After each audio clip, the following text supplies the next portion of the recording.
ನಮಸ್ಕಾರ. ರಾಶಿಚಕ್ರದ 9ನೇ ರಾಶಿ ಅಂದ್ರೆ ಬೆಂಕಿಯ ತತ್ವದ ಧನುರಾಶಿ. ನೋಡೋಕೆ ತುಂಬಾ ಮುಗ್ಧರು, ಸದಾ ನಗ್ತಾ ಇರ್ತಾರೆ. ಇವರ ಯಶಸ್ಸಿಗೆಲ್ಲ ಅದೃಷ್ಟವೇ ಕಾರಣ ಅಂತ ಜನ ಅಂದುಕೊಳ್ತಾರೆ. ಆದ್ರೆ ಆ ನಗುವಿನ ಮುಖವಾಡದ ಹಿಂದೆ ಈ ಜಗತ್ತಿಗೆ ಗೊತ್ತೇ ಇಲ್ಲದ 3 ಆಳವಾದ ರಹಸ್ಯಗಳಿವೆ. ಬನ್ನಿ, ಇವತ್ತು ನಾವು ಆ ರಹಸ್ಯಗಳನ್ನೇ ಒಂದೊಂದಾಗಿ ಬಿಚ್ಚಿಡೋಣ. ಹೌದು, ಕೇಳಿದ್ರಲ್ಲ, ಧನುರಾಶಿಯವರ ಬಗ್ಗೆ ಹೆಚ್ಚಿನ ಜನ ಅನ್ಕೊಳ್ಳೋದೇ ಹೀಗೆ: ಅಯ್ಯೋ ಪಾಪ, ಅವ್ರಿಗೇನು ಗೊತ್ತಿಲ್ಲ ಅಂತ. ಆದ್ರೆ ಆ ನಗುವಿನ ಹಿಂದಿರೋ ನಿಜವಾದ ವ್ಯಕ್ತಿತ್ವನೇ ಬೇರೆ. ಆ ಸತ್ಯವನ್ನ ತಿಳಿದುಕೊಳ್ಳೋ ಸಮಯ ಈಗ ಬಂದಿದೆ. ಹಾಗಿದ್ರೆ ಏನದು ಆ ಮುಖವಾಡದ ಹಿಂದಿನ ಸತ್ಯ? ಧನುರಾಶಿಯವರ ಜೀವನದ ಆ 3 ಮಹಾರಹಸ್ಯಗಳು ಯಾವುವು? ಸರಿ, ಈಗ ಒಂದೊಂದಾಗಿ ಅದನ್ನ ನೋಡೋಣ. ಹೊರಗಿನಿಂದ ನೋಡೋರಿಗೆ ಧನುರಾಶಿಯವರು ಹೇಗ್ ಕಾಣ್ತಾರೆ ಗೊತ್ತಾ? ಸದಾ ನಗುನಗ್ತಾ ಇರೋ, ತುಂಬಾನೇ ಸರಳ, ಮುಗ್ಧ ವ್ಯಕ್ತಿಗಳ ಥರ. ಅಬ್ಬಾ, ಇವರಿಗೆ ಅದೃಷ್ಟ ಅಂದ್ರೆ ಅದೃಷ್ಟ, ಅದಕ್ಕೆ ಎಲ್ಲನೂ ಸುಲಭವಾಗಿ ಸಿಕ್ಬಿಡುತ್ತೆ ಅಂತ ಎಷ್ಟೋ ಜನ ಅಂದ್ಕೊಂಡಿರ್ತಾರೆ. ಆದರೆ ಸತ್ಯ ಅದಲ್ಲವೇ ಅಲ್ಲ.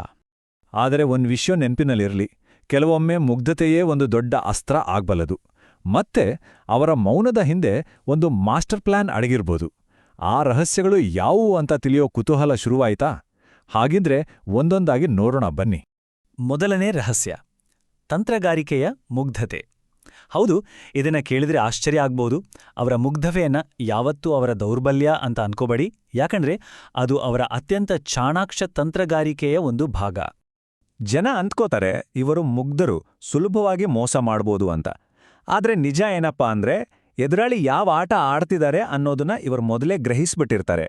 ಒಂದು ವೇಳೆ ಸೋಲೋ ಪರಿಸ್ಥಿತಿ ಬಂದ್ರೂ ಕೂಡ ಗೆಲ್ಲೋಕೆ ಇನ್ನೊಂದು ದಾರಿನ, ಅಂದ್ರೆ ಒಂದು ಪ್ಲಾನ್ ಬಿ ಅನ್ನ ಆಗ್ಲೇ ರೆಡಿ ಮಾಡಿಟ್ಕೊಂಡಿರ್ತಾರೆ. ಸುಮ್ನೆ ಆವೇಗದಲ್ಲಿ ಏನೋ ಮಾಡ್ತಾರೆ ಅನ್ಕೊಂಡ್ರೆ ಅದು ನಮ್ಮ ತಪ್ಪು ಕಲ್ಪನೆಯಷ್ಟೇ. ಇದನ್ನೇ ನಾವು ತಂತ್ರಗಾರಿಕೆಯ ಮುಗ್ಧತೆ ಅಂತ ಕರೆಯೋದು. ಇದು ಅವರಿಗೆ ಸುಮ್ನೆ ಬಂದಿದ್ದಲ್ಲ, ಅವರ ರಾಷ್ಟ್ರಾಧಿಪತಿಯಾದ ಗುರುಗ್ರಹ ಕೊಟ್ಟಿರೋ ಒಂದು ದೊಡ್ಡ ವರ ಇದು. ಇದೇ ಮುಗ್ಧತೆಯನ್ನ ಬಳಸಿ ತಮ್ಮ ಶತ್ರುಗಳನ್ನ ಅಜಾಗರೂಕರನಾಗಿ ಮಾಡಿ ಅವರ ನಿಜವಾದ ಬಣ್ಣವನ್ನ ಬಯಲಿಗೆಳಿತಾರೆ. ಇದೇ ಇವರ ಅತಿದೊಡ್ಡ ತಂತ್ರ. ಸರಿ, ಹಾಗಿದ್ರೆ ಈ ತಂತ್ರ ಹೇಗೆ ಕೆಲಸ ಮಾಡುತ್ತೆ ಹೇಳ್ತೀನಿ ಕೇಳಿ. ಧನುರಾಶಿಯವರು ಯಾವುದೋ ಒಂದು ಸುಳ್ಳನ್ನ ನಂಬಿದ ಹಾಗೆ ನಟಿಸ್ತಾರೆ. ಅಂದ್ರೆ ಅವ್ರಿಗೆ ಏನೂ ಗೊತ್ತಿಲ್ಲ ಅಂತ ಅರ್ಥ ಅಲ್ಲ. ಬದಲಿಗೆ ಎದುರಿರೋ ವ್ಯಕ್ತಿ ತಮ್ಮ ಸುಳ್ಳಿನಲ್ಲಿ ಇನ್ನು ಎಷ್ಟು ಕೆಳಗೆ ಇಳಿಯಬಲ್ಲರು ಅಂತ ಪರೀಕ್ಷೆ ಮಾಡ್ತಿರ್ತಾರೆ. ಅವರ ಪ್ರತಿಯೊಂದು ಹೆಜ್ಜೆಯ ಹಿಂದೆ ಒಂದು ಗುರಿ, ಒಂದು ನಿಖರವಾದ ಲೆಕ್ಕಾಚಾರ ಇದ್ದೇ ಇರುತ್ತೆ. ಸೋಲಿನ ಮುಂಚೆಯೇ ಗೆಲುವಿನ ಪ್ಲಾನ್ ರೆಡಿ ಇರುತ್ತೆ. ಸರಿ, ಮೊದಲನೇ ರಹಸ್ಯವಾಯಿತು. ಈಗ ಎರಡನೇ ರಹಸ್ಯದ ಕಡೆಗೆ ಹೋಗೋಣ. ಇದು ಅವರ ಬುದ್ಧಿಶಕ್ತಿಗೆ ಸಂಬಂಧಿಸಿದ್ದಲ್ಲ, ಬದಲಿಗೆ ಅವರ ಆಧ್ಯಾತ್ಮಿಕ ಶಕ್ತಿ, ಅವರ ಅಂತಃಪ್ರಜ್ಞೆಯ ಬಗ್ಗೆ. ಜೀವನದಲ್ಲಿ ಎಷ್ಟೋ ಸಲ ಹೀಗೆ ಆಗಿರುತ್ತಲ್ವಾ? ಯಾವುದೋ ಒಂದು ದೊಡ್ಡ ಅಪಾಯದಿಂದ ಕೊನೇ ಕ್ಷಣದಲ್ಲಿ ಪಾರಾಗಿರ್ತೀವಿ. ಅಯ್ಯೋ, ಯಾಕೋ ಮನಸ್ಸು ಸರಿಯಿಲ್ಲ, ಇದು ಬೇಡ ಅಂತ ಮನಸ್ಸಿನ ಮಾತು ಕೇಳಿ ಹಿಂದೆ ಸರಿದಿರ್ತೀವಿ. ಧನುರಾಶಿಯವರ ಜೀವನದಲ್ಲಿ ಇದು ತುಂಬಾನೇ ಸಹಜ.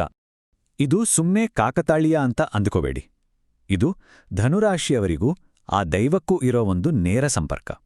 ಅವರ ರಾಷ್ಟ್ರಾಧಿಪತಿಯಾದ ಗುರುಗ್ರಹ ಕೊಟ್ಟಿರೋ ಒಂದು ರಕ್ಷಣಾ ಕವಚ ಇದು, ಒಂದು ದೈವಿಕ ಆಶೀರ್ವಾದ.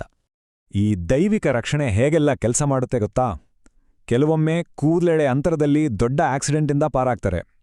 ಇನ್ನು ಕೆಲವೊಮ್ಮೆ ಯಾರೋ ಮೋಸ ಮಾಡಕ್ ಬಂದ್ರೆ ಕೊನೆ ಕ್ಷಣದಲ್ಲಿ ಅದರಿಂದ ತಪ್ಸ್ಕೊಳ್ತಾರೆ. ಅಷ್ಟೇ ಅಲ್ಲ, ತುಂಬಾನೇ ಕಷ್ಟದಲ್ಲಿದ್ದಾಗ ಯಾರೋ ಅಪರಿಚಿತರೇ ಬಂದು ಸಹಾಯ ಮಾಡಿ ಹೋಗ್ತಾರೆ. ಅಥವಾ ಅನಿರೀಕ್ಷಿತವಾಗಿ ದುಡ್ಡು, ಒಳ್ಳೆ ಕೆಲಸ ಸಿಕ್ಬಿಡುತ್ತೆ. ಇದೆಲ್ಲ ಆ ದೈವಿಕ ಪಿಸುಮಾತಿನ ಆಟ. ಈಗ ಮೂರನೇ ಮತ್ತು ಅತ್ಯಂತ ಆಳವಾದ ರಹಸ್ಯ. ಇದನ್ನ ಸರಿಯಾಗಿ ಅರ್ಥ ಮಾಡಿಕೊಂಡ್ರೆ ಧನುರಾಶಿಯವರ ಜೀವನದ ದಿಕ್ಕೇ ಬದಲಾಗಬಹುದು. ಇದು ಅಷ್ಟು ಶಕ್ತಿಶಾಲಿ. ಇದನ್ನ ಗಮನ ಇಟ್ಟು ಕೇಳಿ. ಧನುರಾಶಿಯವರು ಸೇಡು ತೀರಿಸ್ಕೊಳ್ಳೋಕೆ ಹೋಗೋದಿಲ್ಲ. ಬದಲಿಗೆ ಯಾರು ತಮಗೆ ನೋವು ಕೊಟ್ಟಿರ್ತಾರೋ ಅವರನ್ನ ತಮ್ಮ ಜೀವನದ ಪುಸ್ತಕದ ಪುಟಗಳಿಂದಲೇ ಹರಿದು ಹಾಕಿಬಿಡ್ತಾರೆ. ಅಂದ್ರೆ ಸಂಪೂರ್ಣವಾಗಿ ಅಳಿಸಿ ಹಾಕ್ತಾರೆ. ಅವರು ಕ್ಷಮಿಸ್ತಾರೆ, ಆದ್ರೆ ಆ ಕ್ಷಮೆ ನೋವು ಕೊಟ್ಟ ವ್ಯಕ್ತಿ ಮೇಲಿನ ಪ್ರೀತಿಯಿಂದ ಬಂದಿದ್ದಲ್ಲ, ಅದು ತಮ್ಮ ಸ್ವಂತ ಮನಸ್ಸಿನ ಶಾಂತಿಗಾಗಿ. ಒಮ್ಮೆ ಮನಸ್ಸಿಂದ ಒಬ್ಬರನ್ನ ತೆಗೆದು ಹಾಕಿದ ಮೇಲೆ ಆ ವ್ಯಕ್ತಿ ಕಣ್ಣೆದುರಿಗೆ ಬಂದು ನಿಂತರೂ ಸಹ ಅವರು ಯಾರೋ ಅಪರಿಚಿತರಂತೆ ಇವರಿಗೆ ಕಾಣ್ತಾರೆ. ಈ ಅಳಿಸಿ ಹಾಕೋ ಪ್ರಕ್ರಿಯೆಯಲ್ಲಿ ಕೆಲವು ಹಂತಗಳಿವೆ.